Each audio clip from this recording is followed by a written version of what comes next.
사업을 운영하시면서요, 디지털 전환 이 말을 딱 들으면 어떤 생각이 드시나요?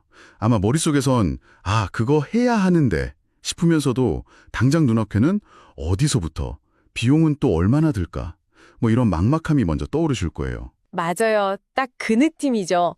마치 건강검진 결과표를 받아들고 운동해야지, 식단 조절해야지 다짐은 하는데 막상 헬스장 회원권 끊기는 망설여지는 그런 기분이랑 되게 비슷해요.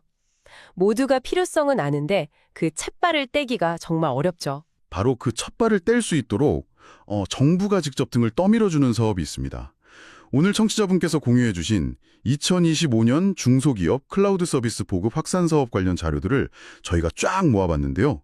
오늘 저희의 미션은 이 자료들을 깊숙이 파고들어서 이 사업이 정말 단순히 돈만 지원해주는 정책이 맞는지, 아니면 정말 기업들의 체질을 바꾸는 데 도움이 되는지, 그리고 가장 중요한 거, 실제 성과는 어떤지 구체적인 숫자들을 통해서 한번 날카롭게 분석해보는 겁니다. 목표가 아주 좋은데요. 이 사업의 성공과 실패를 떠나서요. 이 데이터들을 잘 들여다보면 지금 우리나라 중소기업들이 어떤 고민을 하고 있고 또 어디로 나아가고 싶어 하는지 그 현주소를 아주 생생하게 엿볼 수 있을 거예요. 어쩌면 국가적인 디지털 전환 전략의 성적표를 미리 확인해보는 시간이 될 수도 있겠네요. 좋습니다. 그럼 그 성적표 한번 제대로 채점해보러 가볼까요? 먼저 이 사업의 기본 설계도부터 살펴보죠. 공식 명칭은 2025년 중소기업 클라우드 서비스 보급 확산 사업. 이름에서 알 수 있듯이 전국의 중소기업이 대상인데 구체적으로 어떤 도움을 주는 건가요? 네, 이게 자료를 보면요. 그냥 서비스 이용료 얼마 이렇게 툭 던져주는 방식이 아니더라고요. 그런 게 아니군요. 네, 굉장히 체계적으로 설계가 되어 있어요. 크게 세 가지를 거의 패키지로 지원하는데요. 첫째는 우리 회사의 수많은 클라우드 서비스 중에 뭐가 딱 맞는지 골라주는 도입 컨설팅. 컨설팅부터. 네, 그리고 둘째는 기존의 엑셀이나 수기로 관리하던 데이터를 클라우드로 안전하게 옮겨주는 데이터 이관. 그리고 마지막으로 이걸 직원들이 제대로 쓸 수 있도록 가르쳐주는 교육까지 포함이 돼요. 와, 말 그대로 그냥 A to Z를 다 챙겨주는 거네요? 그렇죠. 물고기를 잡아주는 게 아니라 낚시하는 법부터 좋은 낚싯대 고르는 법까지 싹 다 알려주는 식이네요? 이 사업이 돌아가는 구조를 보니까 여러 기관이 좀 얽혀 있던데 이건 어떻게 이해하면 될까요? 네, 세 개의 톱니바퀴가 딱 맞물려서 돌아가는 구조라고 보시면 돼요. 먼저 사업 전체를 관리하고 지원할 기업을 모집하는 운영기관이 있고요. 자료에는 이노비즈 협회 같은 곳이 예시로 나와 있죠. 네네. 그리고 실제 클라우드 서비스를 파는 공급 기업들이 있고요. 마지막으로 이 서비스를 도입해서 사용하려는 전국의 수많은 중소기업, 즉 수요기업이 있습니다. 이 셋이 한 팀처럼 움직이는 거죠. 여기서 제가 정말 흥미롭게 본 부분이 바로 그 비용 분담 방식이에요. 보통 정부 지원 사업이면 정부가 70%, 기업이 30% 이런 식이잖아요. 그렇죠. 근데 이 사업은 좀 독특해요. 맞아요. 바로 그 지점이 이 사업의 핵심 철학을 보여주는 부분이에요. 자료의 사업 구조도를 보면 정부가 한 70에서 75%를 지원하고 서비스를 이용하는 수요기업이 20%를 부담해요. 네, 여기까지는 평범하죠. 네, 그렇죠. 근데 나머지 5에서 10%를 서비스를 판매하는 공급기업이 부담하게 되어 있어요. 공급기업이여 자기들 서비스 팔면서 돈을 같이 낸다는 게 좀 이상하게 들리는데요. 공급기업 입장에서는 그냥 정부 사업에 참여하기 위한 일종의 입장료 정도로 생각할 수도 있지 않을까요? 한 5% 정도 내고 더 큰 시장에 접근할 수 있다면 오히려 남는 장사라고 볼 수도 있고요. 충분히 그렇게 생각할 수 있습니다. 아주 날카로운 지적이세요. 하지만 이걸 정책 설계자의 입장에서 보면 이건 단순한 입장료가 아니라 책임감의 무게추를 딱 올려놓는 장치예요. 책임감이요? 네. 공급기업이 그냥 우리 서비스 좋으니까 사서 쓰세요 하고 끝나는 게 아니라 자기들도 비용을 분담했기 때문에 이 수요기업이 서비스를 정말 잘 활용해서 성과를 내도록 더 적극적으로 돕게 만드는 거죠. 우리는 그냥 파는 사람이 아니라 당신의 디지털 전환 파트너입니다. 이런 메시지를 주는 거예요. 심지어 공급기업이 중견이면 5%, 대기업이면 10%로 분담 비율을 다르게 한 것도 되게 의미심장하죠. 덩치가 클수록 더 큰 책임을 지라는 거군요. 확실히 단순한 판매자와 구매자의 관계를 넘어서서 성공을 함께 만들어가는 파트너십을 유도하려는 의도가 보이네요. 알겠습니다. 그럼 이 사업이 모든 기업에 똑같은 지원을 하는 건 아니라고 들었어요. 일반 지원이랑 집중 지원이라는 두 가지 방식이 있다고요? 네, 바로 그 투 트랙 전략이 이 사업을 아주 영리하게 만드는 지점입니다. 먼저 일반 지원은 말 그대로 저변을 넓히는 데 목적이 있어요. 최대 1,000만 원까지 232개 이상의 많은 기업에게 혜택을 줘서 클라우드라는 게 이런 거구나 하고 맛보게 해주는 거죠. 일단 한번 써보게 해서 네, 선정도 서면 평가로 비교적 간단하게 진행하고요. 클라우드에 대한 막연한 두려움을 없애주는 일종의 뭐랄까 샘플러 같은 역할이군요. 정확합니다. 과거에 축적된 컨설팅 데이터를 분석해서 귀사 같은 업종에는 보통 이런 서비스가 잘 맞습니다 하고 추천해주는 방식으로 빠르고 넓게 보급하는 데 초점을 맞추는 거죠. 그럼 집중 지원은 완전히 다른 개념이겠네요. 단 20개사만 선정해서 최대 8천만 원까지 지원한다니 이건 뭐 거의 특별 과외 수준인데요. 맞아요. 집중 지원의 목표는 성공 사례, 그러니까 스타 플레이어를 만드는 거예요. 이 8천만 원 안에는 서비스 이용료 5천만 원 외에 심화 컨설팅 비용으로만 3천만 원이 측정되어 있어요. 3천만 원이요? 네, 이건 단순히 툴을 추천해주는 수준을 넘어서 전문 컨설턴트가 몇 달 동안 회사에 거의 상주하다시피 하면서 업무 프로세스를 하나하나 분석하고 데이터를 어떻게 쌓고 활용해서 새로운 비즈니스 기회를 만들지 회사의 디지털 전환 전략 자체를 함께 짜주는 거예요. 8천만 원이면 정말 큰 돈인데 고작 20개 회사에만 이렇게 집중하는 게 맞을까요? 그 예산으로 차라리 1,000만 원씩 80개 회사를 더 지원하는 게 전체적인 파급 효과는 더 크지 않을까요? 좀 비효율적인 것 같기도 하고요. 그거 정말 합리적인 의문이세요. 하지만 이건 양이냐 질이냐의 관점에서 봐야 해요. 8개 기업이 얇은 수준의 변화를 겪는 것보다 20개 기업이 정말 드라마틱한 성공을 거두는 게 때로는 더 큰 파급력을 가질 수 있거든요. 그런가요? 네. 예를 들어 집중 지원을 받은 어떤 제조업체가 클라우드 기반 스마트 팩토리를 도입해서 생산성이 50% 올랐다. 이런 성공 사례가 딱 나오면요. 그걸 본 다른 수백 개의 제조업체들이 우리도 저렇게 해야겠다 하고 자발적으로 움직이게 되거든요. 일종의 롤모델을 만들어서 시장 전체의 변화를 유도하는 굉장히 고도화된 전략인 셈이죠. 알겠습니다. 일반 지원으로 씨앗을 널리 뿌리고 집중 지원으로 아주 튼튼한 거목을 키워서 숲 전체에 영향을 주게 한다. 이런 거군요. 와, 전략적인 깊이가 느껴지네요. 자, 그럼 이론은 이 정도로 하고 가장 궁금한 실제 성과를 한번 보죠. 숫자는 거짓말을 안 하니까요. 그렇죠. 먼저 공급 생태계부터 보면 2025년 기준으로 클라우드 서비스를 공급하는 기업이 333개, 서비스 종류는 515개에 달해요. 자료에 나온 그래프를 보면 21년에 230개사였던 공급 기업 수가 꾸준히 늘고 있어요. 시장이 계속 활성화되고 있다는 긍정적인 신호죠. 수요 쪽은 더 드라마틱하네요. 원래 지원 목표는 252개사였는데 실제로는 451개사가 지원을 받았어요. 목표를 거의 180% 초과 달성한 셈인데 현장의 수요가 정말 폭발적이었다는 뜻이네요. 네, 그만큼 많은 중소기업들이 디지털 전환에 목말라 있었다는 방증이죠. 또 재미있는 건 이 451개 기업이 총 901개의 서비스를 사용했다는 점이에요. 단순 계산하면 기업당 평균 2개 정도의 클라우드 서비스를 도입한 셈이에요. 그게 의미가 있나요?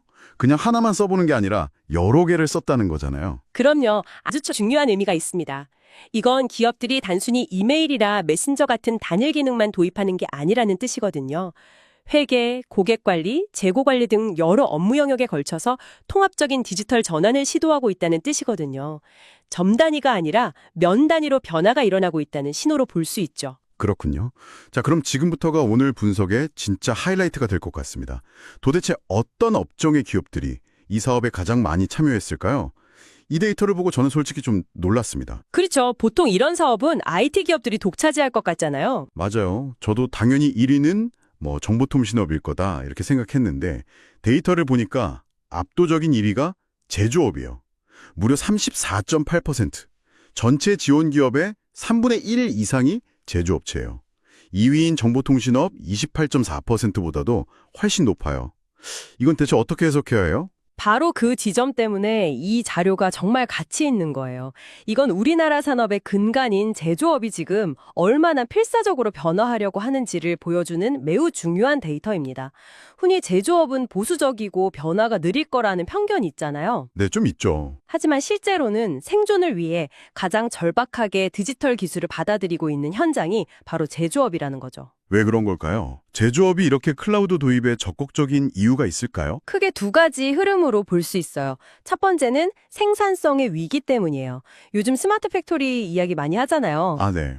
예, 예전처럼 그냥 기계만 돌리는 게 아니라 생산 라인 곳곳에 센서를 달아서 모든 데이터를 클라우드에 실시간으로 쌓는 거예요. 그리고 그 데이터를 분석해서 어떤 공정에서 불량이 많이 나는지, 기계가 언제쯤 고장날 것 같은지 미리 예측하는 예지 보전을 하는 거죠. 이걸 하느냐 못하느냐가 이제 기업의 경쟁력을 좌우하니까요. 아, 데이터를 활용해서 눈에 보이지 않던 문제점들을 찾아내고 비용을 줄이는 거군요. 그렇죠. 그리고 두 번째 흐름은 협업의 복잡성 문제예요. 요즘 제조업은 혼자서 제품 하나를 뚝딱 만드는 게 아니잖아요. 그렇죠, 그렇죠. 수십, 수백 개의 협력사랑 부품 정보, 설계 도면을 주고받아야 하는데 이걸 아직도 이메일이나 전화로 하면 사고가 날 수밖에 없어요. 클라우드 기반의 협업 툴을 쓰면 모든 관계자가 언제 어디서든 최신 버전의 정보를 실시간으로 공유할 수 있으니 전체 공급망의 효율과 속도가 완전히 달라지는 거죠. 이런 절박함이 제조업을 1위로 만든 원동력이라고 볼 수 있습니다. 생존과 협업이라 듣고 보니 제조업이야말로 디지털 전환이 가장 시급한 분야였네요. 편견이 완전히 깨지는 데이터입니다. 그럼 이 기업들이 구체적으로 어떤 종류의 서비스를 가장 많이 도입했는지도 궁금한데요. 네, 서비스 분야별 도입 현황 데이터를 보면 중소기업들의 우선순위가 명확하게 보여요. 가장 많이 도입한 서비스 분야는 조직 관리 및 소통이에요. 17.8%를 차지했죠.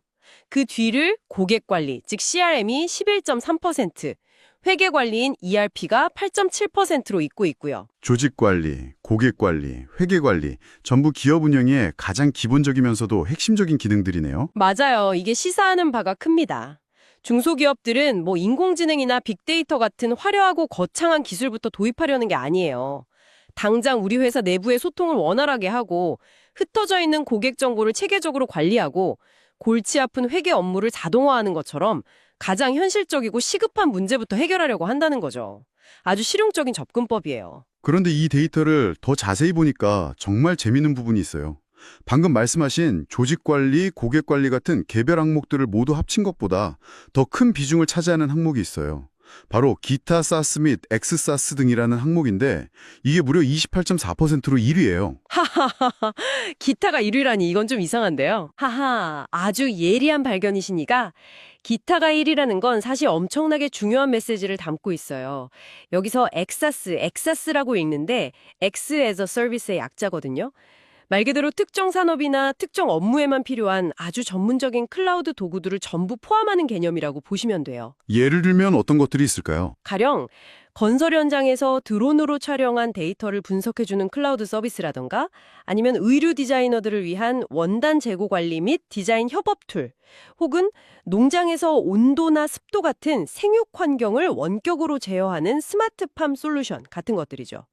이런 서비스들은 범용성은 떨어지지만 해당 분야의 기업에게는 정말 필수적인 도구들이거든요. 아, 그러니까 이 기타 항목이 높다는 건 우리가 흔히 아는 그로베어나 CRM 같은 표준화된 서비스를 넘어서 각 산업 현장의 고유한 문제를 해결해주는 아주 세분화되고 전문적인 솔루션에 대한 수요가 엄청나게 크다는 뜻이군요. 정확합니다.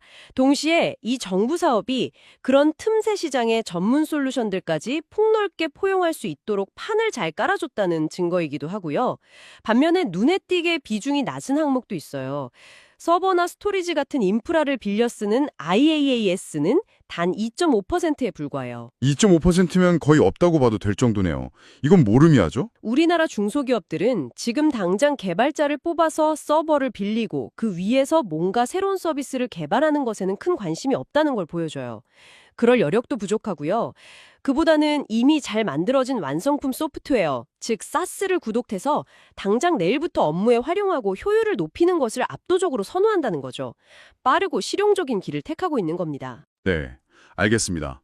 오늘 정말 많은 데이터들을 살펴봤는데요. 이 모든 내용을 종합해서 청취자분들을 위해 핵심만 딱 정리해 주신다면요. 네, 한 3가지 큰 흐름으로 요약할 수 있을 것 같아요. 첫째, 이 사업은 단순 보조금이 아니라 일반 지원과 집중 지원이라는 투트랙 전략을 통해서 기업의 상황에 맞는 컨설팅과 전략을 함께 제공하는 굉장히 잘 설계된 프로그램이라는 점이에요. 둘째는 역시 가장 충격적이었던 데이터죠.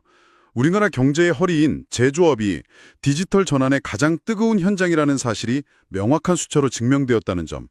이건 우리 산업 전체의 미래에 아주 긍정적인 신호라고 볼 수 있겠고요. 그리고 마지막 셋째는 중소기업들은 지금 당장 손에 잡히는 변화를 원한다는 거예요.